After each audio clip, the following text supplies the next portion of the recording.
Hi friends, నేను మీ Anil Kumar. Welcome back to our channel.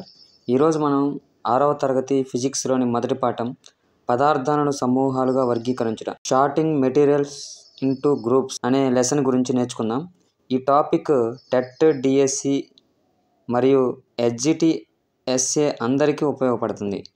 దీంట్లో పదార్థాలు ఎలా ఉంటాయి, వాటిని ఎందుకు వర్గీకరిస్తాం మొదలైనటువంటి వాటిని ఉదాహరణలతో చాలా సింపుల్గా మీకు అర్థమయ్యేటట్టు చెప్తాను. ముఖ్యంగా వీడియో చివరలో టెక్స్ట్ బుక్లోని పాఠం చివరలో అభ్యాసం అనేటువంటి పార్ట్ ఉండడం జరుగుతుంది. దాంట్లో ఉన్నటువంటి ప్రశ్నలకు డీటెయిల్ ఎక్స్ప్లెనేషన్ తోటి బైలింగ్వల్ మెథడ్లో నేను చెప్పడం జరుగుతుంది. కాబట్టి అందులో ఉన్నటువంటి ప్రతి ప్రశ్నకు మీకు సమాధానం దొరుకుతుంది. అందుకే ఈ లెసన్కి సంబంధించిన అన్ని డౌట్స్ ఇక్కడే మీకు క్లియర్ అవుతాయి మరియు మీరు మీ పరీక్షలో మంచి మార్కులు రావడానికి హెల్ప్ అవుతుంది. కాబట్టి వీడియో చివరి వరకు చూడడం మర్చిపోవద్దు. అందులో మొదటి క్వశ్చన్, కుర్చీ, బల్ల, నాగలి, ఎద్దుల బండి చక్రాలు ఇవి ఎక్కువగా ఏ పదార్థంతో తయారవుతాయి? ఆప్షన్ 1 ఇనుము, ఆప్షన్ 2 ప్లాస్టిక్, ఆప్షన్ 3 చెక్క, option 4 rubber. Correct answer is option 3 చెక్క. ఎందుకంటే చెక్క అనేది బలంగా ఉంటుంది, అదేవిధంగా ఇది ఆకారం ఇవ్వడం సులభం. అందుకే కుర్చీ, బల్ల, నాగలి, ఎద్దుల బండి చక్రాలు అనేవి ఎక్కువగా చెక్కతో తయారు చేయడం జరుగుతుంది. క్వశ్చన్ నెంబర్ 2, పుస్తకాలు, నోటు పుస్తకాలు, వార్తాపత్రికలు, క్యాలెండర్లు ఇవన్నీ ఎక్కువగా ఏ పదార్థంతో తయారవుతాయి? ఆప్షన్ 1 ప్లాస్టిక్, ఆప్షన్ 2 కాగితం, ఆప్షన్ 3 గాజు, ఆప్షన్ 4 లోహం. కరెక్ట్ ఆన్సర్ ఈజ్ ఆప్షన్ 2 కాగితం. కాగితం అనేది తేలికగా ఉంటుంది, అదేవిధంగా ఇది ముద్రించడానికి అనుకూలం మరియు మడవడం కూడా సులభంగా ఉంటుంది. కాబట్టి పుస్తకాలు, నోట్బుక్స్, వార్తాపత్రికలు, క్యాలెండర్ అనేవి కాగితంతోనే తయారవుతాయి. ఫ్రెండ్, నెక్స్ట్ చూసుకున్నట్లయితే చెప్పులు, బెల్టు, వ్యాలెట్, బ్యాగులు ఇవన్నీ ఎక్కువగా ఏ పదార్థంతో తయారవుతాయి? కరెక్ట్ ఆన్సర్ ఈజ్ ఆప్షన్ 2 తోలు అనమాట. తోలు అనేది బలంగా ఉంటుంది, వంగడానికి అనుకూలం, ఎక్కువ కాలం మన్నుతుంది. అందుకే చెప్పులు, బెల్టు, వ్యాలెట్, బ్యాగులు ఎక్కువగా తోలుతో తయారు చేస్తారు. ఫ్రెండ్స్, ఇవి అనేది మనకు టెక్స్ట్ బుక్లో ఒక టేబుల్ ఇవ్వడం జరిగింది, కానీ అందులో ఇలా మామూలుగా టేబుల్ ఇస్తారు తప్ప ఇలా క్వశ్చన్ ఫార్మేట్లో అనేది ఉండదు. కాబట్టి నేను వాటికి సమాధానాన్ని వెతికి టెక్స్ట్ బుక్ మొత్తాన్ని అర్థం చేసుకొని నేను ఈ బిట్స్ ఇలా తయారు చేయడం జరుగుతుంది. నెక్స్ట్ బిట్లు ఉండే కొద్దీ మనకి కొంచెం డెప్త్ అనేది పెరుగుతుంది. కాబట్టి మనం టెక్స్ట్ బుక్లో ప్రతి లైన్ నుంచి బిట్ తయారు చేయాలనే ఉద్దేశంతో ఇలా తయారు చేస్తున్నాం కాబట్టి గమనించగలరు. నెక్స్ట్ చూసుకున్నట్టయితే ఫ్రెండ్స్, చీరలు, షర్ట్లు, రుమాలు, తువ్వాలు ఇవన్నీ ఎక్కువగా ఏ పదార్థంతో తయారవుతాయి? ఆప్షన్ 1 నూలు, ఆప్షన్ 2 గాజు, ఆప్షన్ 3 లోహం, option 4 plastic. Correct answer is option 1 నూలు. ఎందుకంటే నూలు అనేది మృదువుగా ఉంటుంది, అదేవిధంగా వాటిని నేసి వస్త్రాలుగా మార్చవచ్చు. ఇవి శరీరంపై ధరించడానికి అనుకూలంగా ఉండడం వలన ఇవి ఎక్కువగా నూలుతో తయారు చేయడం అనేది జరుగుతుంది. ఫ్రెండ్స్, ఇప్పుడు మనం చెప్పుకున్నటువంటి 4, 1 చెక్క, 2 కాగితం, 3 తోలు, 4 నూలు ఇవన్నీ కూడా ఒక పదార్థంతో ఏ విధమైనటువంటి వస్తువులను తయారు చేయొచ్చు అనే ఉద్దేశంతో చెప్పినటువంటివి ఇవన్నీ కూడా. కాబట్టి ఒకే పదార్థంతో తయారైనటువంటి వివిధ రకాల వస్తువులు ఎలా ఉంటాయో మనం ఇప్పటివరకు డిస్కస్ చేయడం జరిగింది. ఫ్రెండ్స్, ఇక మనం డెప్త్లోకి వెళ్ళిపోదాం. ఇక్కడ బిట్ ఏంటంటే, ఒక వస్తువు తయారీకి పదార్థాన్ని ఎంపిక చేయడం ఎక్కువగా ఏ అంశాలపై ఆధారపడి ఉంటుంది? ఆప్షన్ 1 పదార్థం యొక్క ధర్మాల మీద, ఆప్షన్ 2 ఆ వస్తువు యొక్క ఉపయోగం మీద, ఆప్షన్ 3 అందుబాటులో ఉండడం మీద, ఆప్షన్ 4 1 and 2. కరెక్ట్ ఆన్సర్ వచ్చేసి ఆప్షన్ 4 1 and 2. ఎలా సార్ అంటే, ఒక వస్తువు తయారీలో ఉపయోగించేటువంటి పదార్థం ఎంపిక ఎలా జరుగుతుందంటే, ఆ పదార్థం యొక్క ధర్మాలు, ఉదాహరణకి బలం, వేడి, వాహకత మరియు పారదర్శకత, అదేవిధంగా ఆ వస్తువు అనేది ఏ ప్రయోజనానికి వాడుతున్నామనే దాని మీద కూడా ఆధారపడడం అనేది జరుగుతుంది. ఉదాహరణకు చూసుకున్నట్టయితే వంట పాత్రలు అనేటివి ఇవి వేడిని ప్రసారం చేసేటువంటి లోహాలు, అదేవిధంగా కిటికీ అద్దాలు అనేటువంటివి పారదర్శకమైనటువంటి గాజు. అందుకే పదార్థం యొక్క ఎంపిక అనేది దాని యొక్క ధర్మాలు, ఉపయోగం మీద ఆధారపడుతుంది. కాబట్టి దీనికి కరెక్ట్ ఆన్సర్గా ఆప్షన్ 4ని చెప్పవచ్చు. ఫ్రెండ్స్, ఇలాంటి బిట్లు గత టెట్లో చాలా రావడం జరిగింది కాబట్టి నేను చాలా జాగ్రత్తగా ప్రతి లైన్ నుంచి బిట్లు తయారు చేయడం జరుగుతుంది. ఒక పదార్థాన్ని 2 ముక్కలుగా కోశాక కొత్త తలం మెరుస్తూ కనిపించడం అనేది ఏ లక్షణానికి ఉదాహరణగా చెప్పవచ్చు? ఆప్షన్ 1 కాఠిన్యత, హార్డ్నెస్, ఆప్షన్ 2 ద్యుతి లేదా మెరుపు, ఆప్షన్ 3 పారదర్శకత, ఆప్షన్ 4 తేలిక లేదా బరువు. కరెక్ట్ ఆన్సర్ ఈజ్ ఆప్షన్ 2 ద్యుతి లేదా మెరుపు అంటారు. అంటే ఏదైనా ఒక వస్తువును కొత్తగా కోసినప్పుడు దాని తలం మెరుస్తూ కనిపిస్తే దాన్ని ఏమంటారంటే ద్యుతి లేదా లస్ట్రీ అంటారు. ఇది ఎక్కువగా లోహాలలో కనిపిస్తుంది. ఉదాహరణకి లోహాలుగా ఇనుము, రాగి, అల్యూమినియం వంటి వాటిని చెప్పవచ్చు. అదేవిధంగా అన్ని పదార్థాలకు ద్యుతి అనేది ఉండదు. దీన్నే మెరుపు అనేది ఉండదన్నమాట. ఈ లక్షణాన్ని తెలుసుకోవడం కోసమే పదార్థాన్ని కోయడం అనేది చేయడం జరుగుతుంది. ద్యుతి లేదా మెరుపు ఎక్కువగా ఏ పదార్థాల్లో కనిపిస్తుంది? నేను ఇప్పుడే చెప్పడం జరిగింది. ఎక్కడ కనిపిస్తుందంటే లోహాలలో కనిపిస్తుందన్నమాట. వీటినే మెటల్ అని కూడా అనడం జరుగుతుంది. ద్యుతి అనేది కొత్త తలం మెరుస్తూ కనిపించేటువంటి ఒక లక్షణం అన్నమాట. ఇది లోహాల్లో మాత్రమే స్పష్టంగా కనిపిస్తుంది. ఉదాహరణగా మనం ఇనుము, రాగి, అల్యూమినియంని చెప్పవచ్చు. అదేవిధంగా అలోహాలు అనేటువంటివి ఉదాహరణకి అలోహాలుగా మనము చెక్కని లేదా రబ్బరు, కాగితంని చెప్పవచ్చు. ఇవి ద్యుతి అనేటువంటి లక్షణాన్ని చూపవు. ఈ క్రింది వాణిలో లోహం కానిదేది? ఇది నెగటివ్ స్టేట్మెంట్ అనమాట. Which of the following is not a metal? Option 1 ఇనుము, ఆప్షన్ 2 రాగి, ఆప్షన్ 3 బంగారం, ఆప్షన్ 4 చెక్క. ఇందులో కరెక్ట్ ఆన్సర్ వచ్చేసి ఆప్షన్ 4 చెక్క లేదా వుడ్ అనేది లోహం కాదు. మనకు టెక్స్ట్ బుక్ ప్రకారము లోహాలు అనేటువంటి అంటే ఇనుము, రాగి, అల్యూమినియం, బంగారం అనేటువంటివి లోహాలుగా చెప్పవచ్చు. ఫ్రెండ్స్, ఒకవేళ ఎగ్జామినరు క్వశ్చన్ అడిగినప్పుడు టెక్స్ట్ బుక్ నుంచే ఉదాహరణలు తీసుకోవడం జరుగుతుంది కాబట్టి మీరు టెక్స్ట్ బుక్లో ఉన్నటువంటి ఉదాహరణలే ఎక్కువగా గుర్తుపెట్టుకోండి. ఈ క్రింది వాణిలో లోహం ఏది? Which of the following is a metal? Option 1 ఇనుము, ఆప్షన్ 2 కాపర్ లేదా రాగి, ఆప్షన్ 3 అల్యూమినియం, ఆప్షన్ 4 బంగారం, ఆప్షన్ 5 పైవన్నీ. కరెక్ట్ ఆన్సర్ ఏంటి ఫ్రెండ్స్? ఆప్షన్ 5 పైవన్నీ. ఈ పైవన్నీ కూడా లోహాలకు ఉదాహరణగా మనం చెప్పవచ్చు. ఫ్రెండ్స్, ఇలాంటి బిట్లు మనకి చూడటానికి, వినడానికి కొంచెం ఈజీగా అనిపిస్తుంది ఫ్రెండ్. అక్కడికి వెళ్ళేసరికి మనకి కన్ఫ్యూజన్ స్టార్ట్ అయిపోతుంది కాబట్టి జాగ్రత్తగా ఉదాహరణను మీరు గుర్తుపెట్టుకోండి. ఈ లోహాలకు సంబంధించి 4 బిట్లు కూడా నేను మళ్ళీ రివిజన్ చేయడం జరిగింది కాబట్టి మీరు సింపుల్గా గుర్తుపెట్టుకోవచ్చు.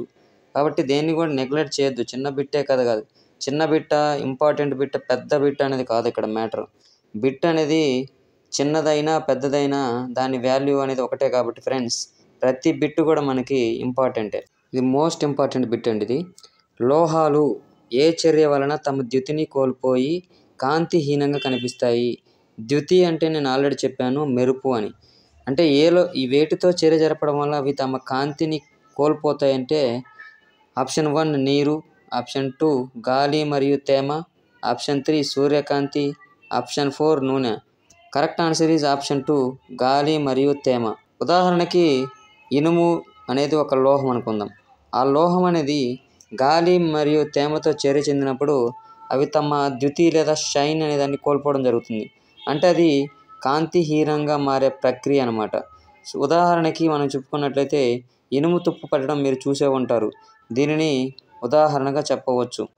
సులభంగా గీకగలిగే లేదా సంపీడనం చేయగలిగే పదార్థాలను ఏమంటారు? ఇక్కడ మీకు డౌట్ రావచ్చు ఫ్రెండ్స్, సంపీడనం అంటే ఏంటని మీకు డౌట్ రావచ్చు.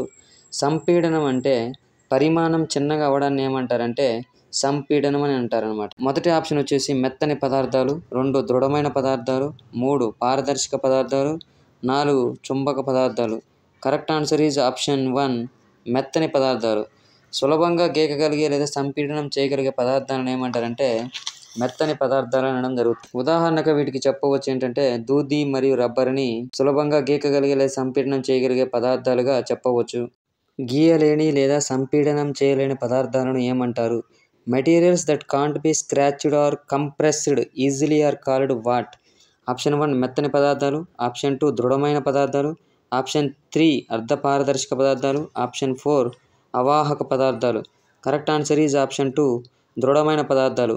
వీటికి ఉదాహరణగా మనం వేటిని చెప్పవచ్చు అంటే ఇనుము, రాయి, గాజును సంపీడనం చేయలేని పదార్థాలకు ఉదాహరణగా చెప్పవచ్చు. అంటే వీటిని మనం ప్రెస్ చేసినప్పుడు గట్టిగా ఉండడం జరుగుతుంది కాబట్టి వీటిని దృఢమైన పదార్థాలు అనుకోవడం జరుగుతుంది. కానీ దూది, రబ్బర్ అనేటువంటివి సంపీడనం చేయగలిగినటువంటి పదార్థాలుగా చెప్పవచ్చు. పదార్థాల యొక్క రూపం గురించి క్రింది వానిలో సరైనది ఏది? Which of the following is correct about the appearance of materials? Option 1 అన్ని పదార్థాలకు ఒకే రూపం ఉంటుంది. ఆప్షన్ 2 పదార్థాలు వాటి యొక్క రూపంలో భిన్న ధర్మాలను కలిగి ఉండవచ్చు. ఆప్షన్ 3 రూపం అనేది పదార్థాల యొక్క ధర్మం కాదు. ఆప్షన్ 4 రూపం కేవలం లోహాల్లో మాత్రమే కనిపిస్తుంది. కరెక్ట్ ఆన్సర్ ఈజ్ ఆప్షన్ 2 పదార్థాలు వాటి యొక్క రూపంలో భిన్న ధర్మాలను కలిగి ఉండవచ్చు. ఉదాహరణగా ధర్మాలలో మొదటిగా దృఢత్వం అనేది కలిగి ఉంటుంది, రెండవది గట్టితనం కలిగి ఉంటుంది, మూడవదిగా గరుకుతనం మరియు ద్యుతిని కలిగి ఉండడం జరుగుతుంది. అంటే ఒక పదార్థం యొక్క రూపానికి భిన్న ధర్మాలు అనేటువంటివి ఉండడం జరుగుతుంది. నీటిలో బాగా కలిసే ద్రవం కింది వానిలో ఏది? Which of the following liquids mixes well with water? Option 1 ఆవ నూనె, option 2 kerosene, option 3 vinegar, option 4 కొబ్బరి నూనె. Correct answer is option 3 vinegar. Friends, మీరు ఎవరైనా కానీ ఎస్జిటి వాళ్ళు కానీ, మ్యాథ్స్ వాళ్ళు కానీ, బయాలజీ వాళ్ళు కానీ, ఫిజిక్స్ వాళ్ళు కానీ ఈ వీడియో చూస్తున్నట్లయితే ఇందులో నుంచి దాటి క్వశ్చన్ రావడం అనేది జరగదు ఫ్రెండ్స్. నేను ప్రతి లైన్ని ఎగ్జాక్ట్గా మీకోసం అందిస్తున్నాను. ఇదే మోడల్లో మీకు క్వశ్చన్స్ రావడం అనేది జరుగుతుంది. కాబట్టి ఈ వీడియో ఒకటి చాలు మీకు 6th క్లాస్లో ఈ లెసన్ని పూర్తిగా కంప్లీట్ చేసుకోవడానికి. కాబట్టి ఈ లెసన్ మీరు వింటున్నప్పుడు టెక్స్ట్ బుక్ని మీరు చూస్తూ ప్రాక్టీస్ చేసినట్లయితే మీకు 100% ఇది గుర్తుండడం జరుగుతుంది. అదేవిధంగా ఈ సబ్జెక్ట్ ఫిజిక్స్ అనేది అందరికీ కామన్గా ఉంటుంది. ఎవరైనా ఎస్జిటి వాళ్ళు ఫస్ట్ టైం చూస్తున్నట్లయితే నా వీడియోని, మన వీడియోలో ప్రతి లెసన్ కూడా ఇలానే ఎక్స్ప్లెయిన్ చేయడం జరుగుతుంది. కాబట్టి మీకు వీడియో నచ్చుతున్నట్లయితే లైక్ చేయండి, షేర్ చేయండి, అదేవిధంగా సబ్స్క్రైబ్ చేయడం మర్చిపోవద్దు. అదేవిధంగా మీ అభిప్రాయాన్ని ఈ వీడియో మీద కామెంట్ రూపంలో తెలియజేయండి. ఈ క్రింది వాణిలో నీటిలో కలవని ద్రవం ఏది? ఏమంటున్నాడంటే which of the following does not mix with water, అంటే వాటర్లో కలవనటువంటి ద్రవం ఏదని అడుగుతున్నాడు. ఆప్షన్ 1 నిమ్మరసం, ఆప్షన్ 2 వెనిగర్, ఆప్షన్ 3 ఆవ నూనె, ఆప్షన్ 4 నీరు. కరెక్ట్ ఆన్సర్ ఈజ్ ఆప్షన్ 3 ఆవ నూనె. మిగతాది నిమ్మరసం అనేది నీటిలో కలవడం జరుగుతుంది, వెనిగర్ కూడా నీటిలో కలుస్తుంది, నీరు కూడా కరగడం జరుగుతుంది. కానీ ఆవ నూనె అనేది మాత్రం నీటిలో కరగనిటువంటి ఒక ద్రవం. వీటితో పాటుగా ఆవ నూనె, వీటితో పాటుగా కొబ్బరి నూనె, కిరోసిన్ కూడా కలవవు. అందువల్ల వీటిని ఏమంటారంటే అద్రావణీయ ద్రవాలు అనడం జరుగుతుంది. ఇక్కడ మీకు ఒక డౌట్ రావచ్చు, సార్ ద్రావణీయత అంటే ఏంటి? టెక్స్ట్ బుక్లో ద్రావణీయత అనే పదం ఇవ్వడం జరిగింది కాబట్టి నేను ఎక్స్ప్లెనేషన్ చేస్తున్నాను. ఒక పదార్థం నీటిలో లేదా మరి ఏ ద్రవంలో అయినా కానీ పూర్తిగా కలిసిపోయే లక్షణాన్ని ఏమంటారంటే ద్రావణీయత అని అనడం జరుగుతుంది. ఇప్పుడు మీకు ఆవ నూనె అనేది ఏమని చెప్పాను నేను? అద్రావణీయ ద్రవాలు అనడం జరిగింది. అదేవిధంగా మిగిలినటువంటి వెనిగర్ కానీ, నిమ్మరసం కానీ వీటిని ఏమంటారంటే ద్రావణీయ ద్రవాలు అనడం జరుగుతుంది. క్వశ్చన్ ఇలా కూడా అడగడం జరుగుతుంది. ఫ్రెండ్స్, మీకు ఇక్కడ చిన్న క్లారిఫికేషన్ ఇవ్వాలనుకుంటున్నాను. ద్రావణీయమైన పదార్థాలు అంటే ఏమిటంటే నీటిలో సాల్యుబుల్ అయ్యేటువంటి పదార్థాలు ఏమిటి అంటే ఉదాహరణకి చక్కెరని చెప్పవచ్చు, ఉప్పు చెప్పవచ్చు, వెనిగర్ అండ్ నిమ్మరసం. అదేవిధంగా అద్రావణీయమైనటువంటి ఇన్సాల్యుబుల్ అంటే వాటర్లో కరగనటువంటి ఏంటంటే ఇసుక, చెక్క, ఆవ నూనె, కొబ్బరి నూనె, కిరోసిన్. Bit number 16. తమ ద్వారా కాంతిని ప్రసరింపజేసి అవతలి భాగం స్పష్టంగా కనిపించే పదార్థాలను ఏమంటారు?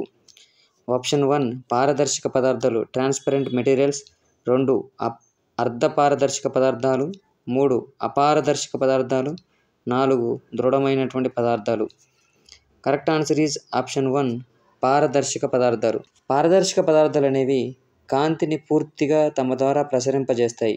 అందువల్ల అవతల వైపు ఉండేటువంటి భాగం మనకి స్పష్టంగా కనిపిస్తుంది. ఈ క్రింది వానిలో పారదర్శక పదార్థం కానిదేది అన్నాడు. అంటే ఇక్కడ అర్థం ఏంటి? పారదర్శక పదార్థం కానిదేది అన్నాడంటే అది అపారదర్శక పదార్థం గురించి అడుగుతున్నట్లు. కాబట్టి ఆప్షన్ 1 గాజు లేదా గ్లాస్, ఆప్షన్ 2 నీరు లేదా వాటర్, ఆప్షన్ 3 చెక్క లేదా వుడ్, ఆప్షన్ 4 ఈజ్ గాలి లేదా air. Correct answer is option 3 చెక్క, వుడ్ అనేది. ఈ గాలి, నీరు, గాజు అనేటువంటివి పారదర్శక పదార్థాలు. ఎందుకంటే ఇవి కాంతిని పూర్తిగా తన ద్వారా పంపించడం జరుగుతుంది మరియు అవతలి భాగం కూడా మనకి స్పష్టంగా కనిపిస్తుంది. కానీ చెక్క అనేది కాంతిని తన ద్వారా ప్రసరింపజేయనీదు. అందువల్ల అవతలి భాగం అనేది చీకటి పడుతుంది కాబట్టి కనిపించదు అది. కాబట్టి ఇది అపారదర్శక పదార్థంగా చెప్పవచ్చు. కాబట్టి చెక్క అనేది ఇక్కడ కరెక్ట్ ఆన్సర్ ఏంటి? అపారదర్శక పదార్థం. తమ ద్వారా కాంతిని ప్రసరింపజేయకుండా అడ్డుకునే పదార్థాలను ఏమంటారు? Materials that block light from passing through them are called what? Option 1 పారదర్శక, ఆప్షన్ 2 అర్ధపారదర్శక పదార్థాలు, ఆప్షన్ 3 అపారదర్శక పదార్థాలు, ఆప్షన్ 4 దృఢమైన పదార్థాలు. కరెక్ట్ ఆన్సర్ ఈజ్ ఆప్షన్ 3 అపారదర్శక పదార్థాలు. ఈ అపారదర్శక పదార్థాలు అనేటువంటివి కాంతిని తమ గుండా పూర్తిగా ఆపేస్తాయన్నమాట. అందువల్ల అవతలి భాగం అనేది అసలు కనిపించదు లేదా చీకటి అనేది కనిపించడం జరుగుతుంది. ఉదాహరణకి చెక్క, రాయి, లోహం, కార్డ్బోర్డ్ని ఈ అపారదర్శక పదార్థాలకు ఉదాహరణగా చెప్పవచ్చు. ఈ క్రింది వానిలో అపారదర్శక పదార్థంకు ఉదాహరణ. Which of the following is an example of an opaque material? Option 1 గాజు, ఆప్షన్ 2 చెక్క, ఆప్షన్ 3 నీరు, ఆప్షన్ 4 గాలి. ఇందులో కరెక్ట్ ఆన్సర్ ఈజ్ ఆప్షన్ 2 చెక్క. మిగిలిన రిమైనింగ్ 3 గాజు 1, నీరు, గాలి ఇవి 3 వచ్చేసి పారదర్శక పదార్థాలకు ఉదాహరణ చెప్పవచ్చు. యాజ్ ఫర్ టెక్స్ట్ బుక్ అవే గుర్తుపెట్టుకోండి. అపారదర్శక పదార్థాలకు ఉదాహరణగా ఏం చెప్పవచ్చు అంటే చెక్కను చెప్పవచ్చు. అదేవిధంగా రాయి, లోహం, కార్డ్బోర్డ్ లాంటివి అపారదర్శక పదార్థాలకు ఉదాహరణగా చెప్పవచ్చు. ఫ్రెండ్స్, నా రాబోయే వీడియోలో ఫిజిక్స్లో ఉన్నటువంటి ప్రతి లెసన్ను ఈ విధంగానే మీకు ఎక్స్ప్లెయిన్ చేయడం జరుగుతుంది. అదేవిధంగా బయాలజీ కూడా చేయాలని నాకు ఎంతో ఆశ ఉన్నప్పటికీ టైం అనేది చాలా తక్కువగా ఉంది ఫ్రెండ్స్. అన్నిటినీ చేయలేకపోతున్నాను. నేను కూడా డిఎస్సి ఆస్పిరెంట్నే కాబట్టి నాకు సమయం సరిపోవట్లేదు. కాబట్టి నేను పూర్తి చేసే ప్రతి లెసన్ కూడా ఇలానే ఉండడం జరుగుతుంది. ఇవి ప్రతి బిట్ కూడా మీకు డిఎస్సిలో ఉపయోగపడతాయి ఫ్రెండ్స్. ఎవరైతే ఫిజిక్స్ వాళ్ళు చూస్తున్నారో వాళ్ళకి ఇది ఖచ్చితంగా ఉపయోగపడుతుంది. అదేవిధంగా ఎస్జిటి వాళ్ళకు మాత్రం ఇది డిఎస్సికి చాలా చాలా ఉపయోగపడేటువంటి క్వశ్చన్స్ ఇవన్నీ కూడా. నేను ఎందుకంటే అందుకే పూర్తి ఎక్స్ప్లెనేషన్తో ఇవ్వడం జరుగుతుంది. అదేవిధంగా బయాలజీ వాళ్ళకి ఈ సంవత్సరం 20 మార్క్స్కి ఫిజిక్స్ ఇవ్వడం జరిగింది కాబట్టి ఎంత తక్కువ ఇంపార్టెంట్ బిట్స్ అయినా కానీ ఇవ్వడం అనేది ఈ టెట్లో జరుగుతుంది. కాబట్టి మీరు ఇవి ప్రిపేర్ అయినట్లయితే మరి ఏ టెక్స్ట్ బుక్ ఓపెన్ చేయాల్సిన అవసరం లేదని నా నమ్మకం. ఇక క్వశ్చన్ నెంబర్ 20 చూసుకున్నట్లయితే, తమ ద్వారా కాంతిని కొంత మాత్రమే ప్రసరింపచేసి అవతలి భాగం స్పష్టంగా కనిపించకుండా చేసే పదార్థాలను ఏమంటారు? Materials that allow light to pass only partially and do not show the other side clearly are called what? Option 1 పారదర్శక పదార్థాలు, ఆప్షన్ 2 అర్ధ పారదర్శక పదార్థాలు, ఆప్షన్ 3 అపారదర్శక పదార్థాలు, ఆప్షన్ 4 దృఢమైనటువంటి పదార్థాలు. ఈ అర్ధ పారదర్శక పదార్థాలకు ఉదాహరణగా మనము పాలిథీన్ కవర్ని, నూనె రాసిన కాగితాన్ని మనము ఉదాహరణగా చెప్పవచ్చు. ఫ్రెండ్స్, ఇప్పుడు అర్థమైంది కదా, పదార్థాలను 3 రకాలుగా వర్గీకరించడం జరిగింది. 1 పారదర్శక పదార్థాలు, 2 అర్ధ పారదర్శక పదార్థాలు, 3 అపారదర్శక పదార్థాలు. పారదర్శక పదార్థాలకు ఉదాహరణకి గాజు, నీరు, గాలి అని చెప్పుకోవడం జరిగింది. అర్ధ పారదర్శక పదార్థాలకు ఉదాహరణగా మనము ఇప్పుడే మాట్లాడుకోవడం జరిగింది. కాబట్టి ఇవి అన్నీ చాలా చాలా ఇంపార్టెంట్ ఫ్రెండ్స్. ఈ క్రింది వానిలో అర్ధ పారదర్శక పదార్థానికి ఉదాహరణగా ఏది చెప్పవచ్చు? గాజు, 2 పాలిథీన్ కవర్, 3 చెక్క, 4 నీరు. Correct answer is option 2 polythene cover. Friends, త్వరగా నేను కొన్ని విషయాలు మీతో పంచుకుంటాను. అది ఈ లెసన్ చివరిలో మీకు అభ్యాసం అనేది ఒకటి ఉండడం జరుగుతుంది. బయాలజీలో ఉంటుంది, ఫిజిక్స్లో ఉంటుంది, మ్యాథ్స్లో అన్నిట్లో ఉంటుంది. ఈ పార్ట్ నుంచి కంపల్సరీగా ఒక బిట్ అనేది ప్రతిసారి రావడం జరుగుతుంది. కాబట్టి అందులో ఉన్న వాటిని నేను మీకు ఇక్కడ చూపించలేకపోవచ్చు, కానీ కొన్ని నేను మీకు అవి చెప్తాను. మీ నోట్బుక్లో రాసుకోండి, లేదంటే టెక్స్ట్ బుక్లో రాసుకోండి.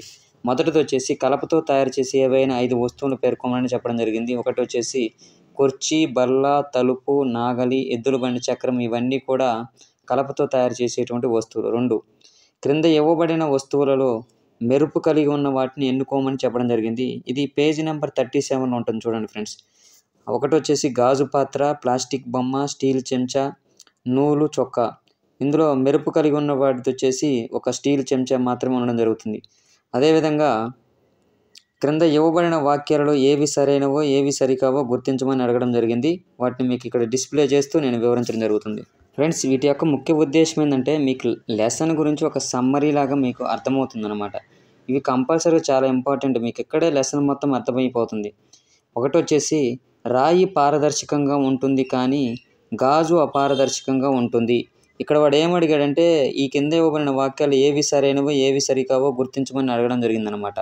అయితే ఇక్కడ రాయి అనేది అపారదర్శక పదార్థం, గాజు అనేది పారదర్శక పదార్థం. అపారదర్శక పదార్థం అంటే ఏంటో చెప్పాను, పారదర్శక పదార్థం అంటే ఏంటో మీకు చెప్పడం జరిగింది. ఇది సరైన వాక్యం ఎలా రాయాలంటే వీడు రాయి అనేది అపారదర్శక పదార్థం, గాజు అనేది పారదర్శక పదార్థం.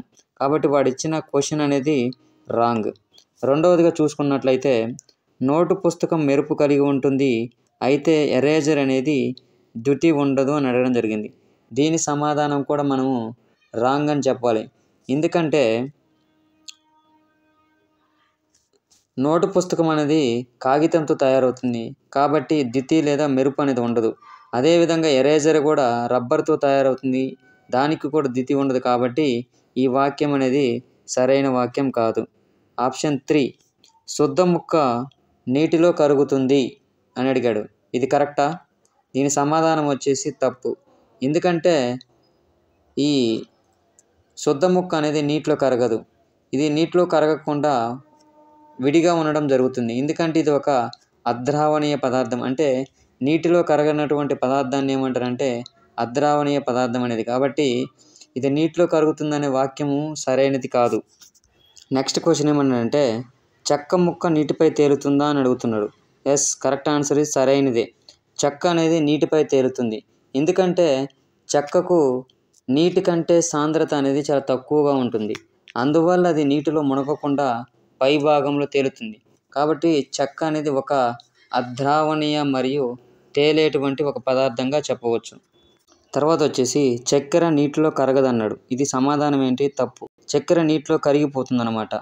ఎందుకంటే చక్కెర అనేది ఒక ద్రావణీయ పదార్థం. అందువల్ల నీటిలో పూర్తిగా కరిగి కలిసిపోతుంది. నీటిలో వేడిచినప్పుడు అది కనిపించకుండా పోయి ద్రావణం అనేది ఏర్పడుతుంది. కాబట్టి చక్కెర నీటిలో కరగదనే వాక్యం తప్పు. తర్వాత వాక్యం నూనె నీటిలో కలిసిపోతుంది అన్నాడు. దీని సమాధానం తప్పు. నూనె నీటిలో కలవదు. ఎందుకంటే దీనికి ద్రావణీయత అనేది ఉండదన్నమాట. నీటిలో పోస్తే అది పైన తేలిపోతుంది. ఎందుకంటే నూనె యొక్క సాంద్రత నీటి సాంద్రత కంటే తక్కువగా ఉంటుంది. అందువల్ల నూనె అనేది ఒక అద్రావణీయమైనటువంటి ద్రవం. ఇసుక నీటి అడుగు భాగానికి చేరుతుంది అన్నాడు. కరెక్టే. ఎందుకంటే ఇసుక అనేది నీటిలో కరగదు మరియు దాని సాంద్రత అనేది నీటి కంటే ఎక్కువగా ఉంటుంది. అందువల్ల నీటిలో వేసినప్పుడు అది మునిగి అడుగు భాగంలో చేరుతుంది. కాబట్టి ఇసుక అనేది ఒక అద్రావణీయ మరియు మునిగే పదార్థంగా చెప్పవచ్చు. తర్వాత ఏమడిగాడంటే వెనిగర్ నీటిలో కరుగుతుంది అన్నాడు. కరెక్ట్ ఆన్సర్ వచ్చేసి సరైంది. ఎందుకంటే వెనిగర్ అనేది నీటిలో బాగా కలిసిపోతుంది. ఎందుకంటే వెనిగర్ అనేది ఒక ద్రావణీయమైనటువంటి ద్రవం. అంటే నీటిలో పూర్తిగా కలిసిపోయేటువంటి ద్రావణాన్ని ఏమంటారంటే ద్రావణీయత అని ఆల్రెడీ చెప్పాను కదా. అందువల్ల అది వేరుగా కనిపించదు. కాబట్టి వెనిగర్ నీరులో కరుగుతుందనే వాక్యం సరైనది. ఫ్రెండ్స్, ఇంకా చిన్న చిన్న విషయాలు కొన్ని ఉన్నాయి. అవి మీరు చదువుకుంటే అర్థమైపోతుంది. బట్ ఫ్రెండ్స్, నెక్స్ట్ మనం చేయబోయే లెసన్ ఫిజిక్స్లో పదార్థాలను వేరు చేయట. ఇది 6th క్లాస్లో మరొక లెసను. ఈ లెసన్ చేస్తే మనము 6th క్లాస్ కంప్లీట్ అయిపోవడం జరుగుతుంది. కాబట్టి ఫ్రెండ్స్, ఇలాంటి మరెన్నో వీడియోలు మీరు ఎస్జిటి అవ్వచ్చు, ఎస్ఏ, ఫిజిక్స్, అదేవిధంగా బయాలజీ, మ్యాథ్స్ ఎవరైనా కావచ్చు ఫ్రెండ్స్. ఇది మీకు టెట్లో చాలా ఉపయోగపడుతుంది. అదేవిధంగా ఎవరైనా ఫిజిక్స్ వాళ్ళు, ఎస్జిటి వాళ్ళు ప్రత్యేకంగా చూస్తున్నట్లయితే మీ డిఎస్సి యొక్క ప్రయాణంలో ఇది 100% ఉపయోగపడుతుంది. ఎందుకంటే టెక్స్ట్ బుక్లో ప్రతి లైన్ నుంచి తయారు చేయడం జరిగింది. అదేవిధంగా ఎవరైనా ఇంగ్లీష్ మీడియం వాళ్ళు చూస్తున్నట్టయితే ఇది మీకు చాలా గొప్ప విషయం అని చెప్పవచ్చు. కాబట్టి ఫ్రెండ్స్, ఈ వీడియో మీకు నచ్చినట్లయితే లైక్ చేయండి, షేర్ చేయండి, మీ కామెంట్ని నాకు తెలియచేయండి. అదేవిధంగా సబ్స్క్రైబ్ చేయడం మర్చిపోవద్దు. నెక్స్ట్ వీడియోలో మనం కలుద్దాం.